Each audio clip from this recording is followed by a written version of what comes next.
Very very important. మన బాడీలో ఉన్న 12 అవయవాల మధ్య వచ్చిన వ్యత్యాసాలే మనం మొదట రుగ్మతలకి తర్వాత రోగాలకి గురవటానికి కారణమవుతా ఉంది అన్న అంశం మనకి అర్థమైతే వీటిని సరిచేయటం ఎట్లా అనే దాని మీద చిన్న ఎక్స్ప్లెనేషన్ ఇస్తాము. తర్వాత ఇంకొక సిద్ధాంతం ఏంటి అని చెప్పారంటే ఇన్ అండ్ యాంగ్ సిద్ధాంతం. ఇన్ అండ్ యాంగ్ అంటే వేడి చలవ.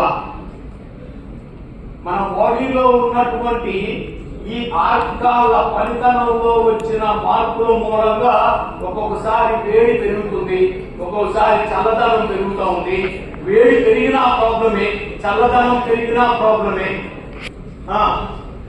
వేడి చల్లదనం ఎప్పటికప్పుడు మనం సమస్థితిలో ఉండేలాగా చూసుకుంటే ప్రాబ్లమ్స్ నుంచి బయటపడేలాగా ఈ విధానం ఉంది. ఇది అతి తేలిగ్గా మనం సరి చేసుకోవచ్చు. దానికి వాడిన ఒక విధానం గురించి చెప్తారు. మీరు చాలా మందికి ఆరోగ్యాన్ని అతి తేలిగ్గా ఇవ్వచ్చు.